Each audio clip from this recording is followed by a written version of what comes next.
Definition जो हमने carbohydrate की थी, तो इस वजह से अब हमने ये डिफिनीशन जो है वो चेंज करनी है। क्यों चेंज करनी है? क्योंकि कार्बोहाइड्रेट की उस डिफिनीशन के मुताबिक जो लैक्टिक एसिड है, ये जो है क्या हो रहा है, कार्बोहाइड्रेट की डिफिनीशन को फॉलो कर रहा है। तो इसके मुताबिक लैक्टिक एसिड वो क्या है, वो कार्बोहाइड्रेट है। जबकि उसी डिफिनीशन के मुताबिक हमारे पास जो डीऑक्सीराइबोज है वो कार्बोहाइड्रेट नहीं है। तो चूंकि ये मसला क्रिएट कर रहा है, और मसला क्या है कि अपने को जो है वो बाहर निकाल रहा है और पराये को जो है वो अंदर ला रहा है, तो इसी वजह से हमने क्या करनी है, इस डिफिनीशन को चेंज करनी है। तो लेट अब जो है इसका सही डिफिनीशन करते हैं। अब कार्बोहाइड्रेट को अगर मैं डिफाइन करना चाहूं सिंपली दो अल्फाज में, so carbohydrate are polyhydroxy aldehyde और कीटोन। तो सिंपली कार्बोहाइड्रेट क्या है, पॉलीहाइड्रोक्सी अल्डिहाइड और कीटोन्स। सो पॉलीहाइड्रोक्सी अल्डिहाइड और ketones are called what, carbohydrate. अब इस डिफिनीशन में जो पॉइंट्स हैं अलग अलग, इसको हम डिस्कस करेंगे कि इस डिफिनीशन से मुराद क्या है। तो सबसे पहले पॉलीहाइड्रोक्सी। सो पॉलीहाइड्रोक्सी का क्या मतलब? तो पॉली मीन मैनी, और मैनी से मुराद टू और मोर देन टू। तो इससे मुराद टू और मोर देन टू।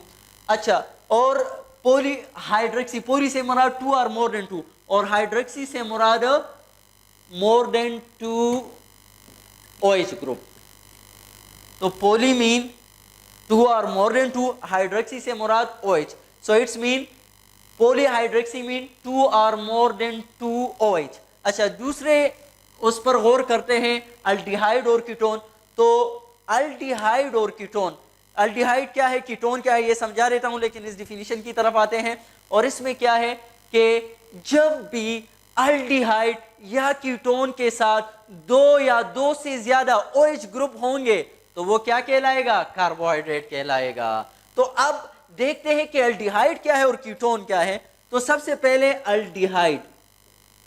तो अल्डिहाइड को अगर देख लो तो इसका जनरल फार्मूला है C डबल बॉन्ड O, एक साइड पे R और दूसरे साइड पर H।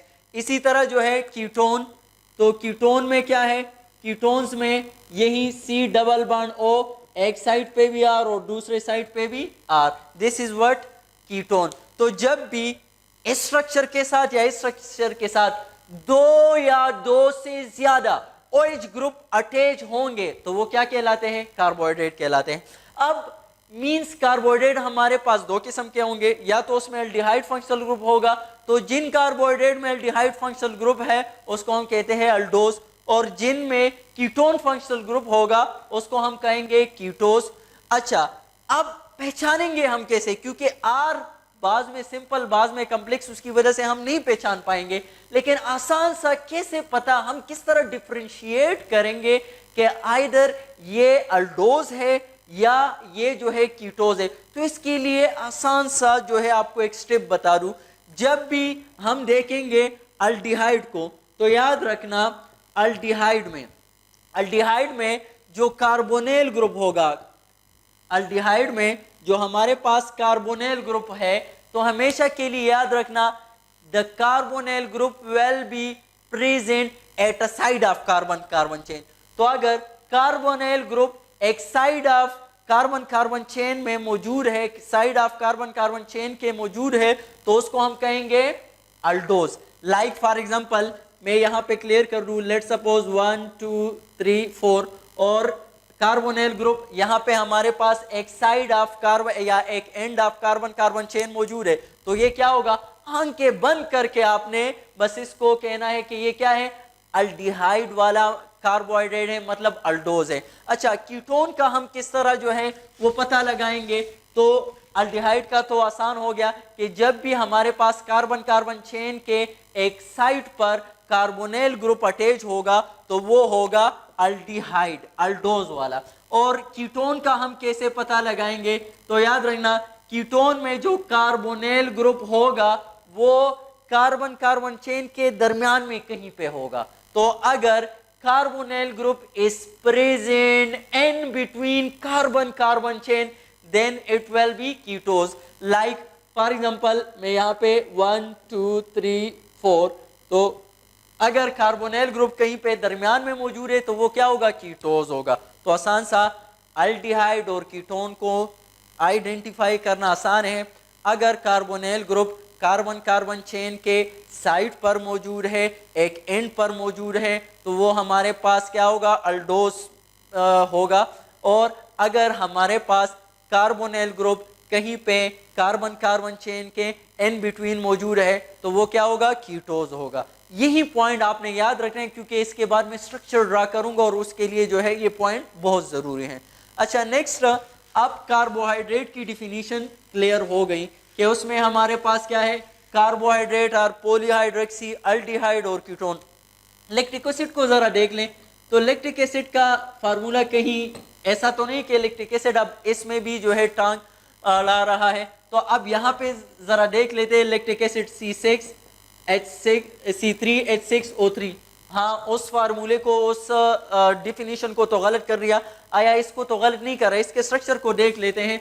तो 1 2 3 और यहाँ पे OH, यहाँ पे जो है हमारे पास OH H और यहाँ पे H। अब यहाँ पे देख लेते हैं तो पॉलीहाइड्रोक्सियल्डिहाइड और कीटोन, उसमें मैंने कहा था कार्बोनिल ग्रुप को देखना है तो हाँ कार्बोनिल ग्रुप इसमें मौजूद है। दूसरा कहा था 2 या 2 से ज़्यादा OH, तो एक OH ये है, एक OH ये है।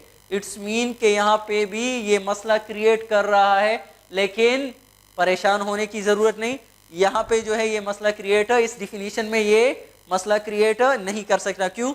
क्योंकि ये जो मैंने लिखा है ये असल में ये जो है C+OH है, कार्बोक्सिलिक एसिड है, और उसको हम उस तरह लिख सकते हैं ये OH जो है ये किस वाला है, कार्बोक्सिलिक ग्रुप वाला है, तो इसीलिए ये अकेला नहीं है। तो इस वजह से कार्बोहाइड्रेट के लिए जो है वो अगर कोई बनना चाहता है कि मैं कार्बोहाइड्रेट बन जाऊं तो उसके लिए 2 शराइत है। पहली शर्त कि उसमें या अल्डिहाइड या कीटोन होगा, दूसरी शर्त 2 या 2 से ज्यादा OH होंगे। तो यहाँ पे चलो वो नकली C+O जो है इसके पास मौजूद था, लेकिन यहाँ पे देख लो तो इसके साथ सिर्फ एक OH है और उसके लिए शर्त क्या चाहिए, 2 या 2 से ज्यादा OH, तो इसीलिए ये डिफिनीशन को गलत नहीं कर सकता। अच्छा, अब कार्बोहाइड्रेट की फर्दर जो है क्लासिफिकेशन हम पढ़ेंगे। तो carbohydrate are of 3 type, one is monosaccharide, second one is oligosaccharide and third one is polysaccharide. तो अब जो है इसके बारे में थोड़ा पढ़ेंगे, फिर नेक्स्ट जो है इसके डिटेल में हम जाएंगे।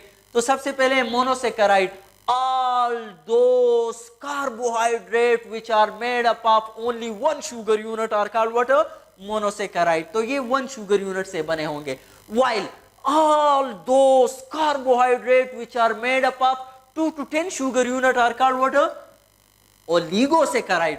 while all those carbohydrate which are made up of more than 10 sugar unit, तो उसको हम क्या कहेंगे, पॉलीसेकेराइड कहेंगे। तो पहले तो डिफिनीशन हो गई, इसमें 1 शुगर यूनिट, इसमें 2 to 10 और वहां पे मोर देन 10। दूसरी बात मोनोसेकेराइड में आपने याद रखनी है कि मोनोसेकेराइड जो है they are highly soluble in water, अच्छा, फिर ओलिगोसेकेराइड में याद रखना दे आर लेस सॉल्युबल इन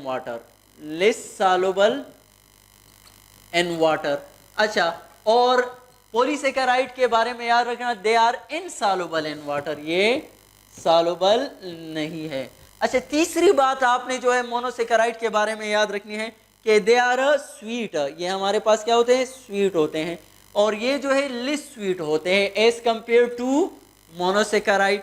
अच्छा, और तीसरा जो है पॉलीसेकेराइड, तो पॉलीसेकेराइड हमारे पास क्या है, दे आर टेस्टलेस, इसकी स्वीटनेस वगैरह नहीं होती। तो ये 3 बातें इन 3 ग्रुप्स ऑफ कार्बोहाइड्रेट के बारे में आपने याद रखनी है कि मोनोसेकेराइड जो है वो 1 शुगर यूनिट से, they are highly soluble, sweet, Oligosaccharides 2 to 10 sugar unit, less soluble in water and less sweet. They are made up of more than 10 sugar unit. They are insoluble in water and they are tasteless. फिर हर एक की example थोड़ा सा फिर इसके बारे में detail से पढ़ेंगे, लेकिन यहाँ पे मोनोसेकेराइड जो है दे आर मेड ऑफ, इसकी एग्जाम्पल ग्लूकोज, इसी तरह जो है गैलेक्टोज वगैरह। ओलिगोसेकेराइड की एग्जाम्पल हमारे पास जो है वो सक्रोज और माल्टोज वगैरह, और पॉलीसेकेराइड की एग्जाम्पल जो है सेलुलोज और काइटिन वगैरह। फिर नेक्स्ट लेक्चर में हम जो है मोनोसेकेराइड, ओलिगोसेकेराइड एंड पॉलीसेकेराइड के बारे में जो है वो फर्दर जो डिटेल से पढ़ेंगे। So thank you, next lecture में फिर डिटेल से इंशाल्लाह।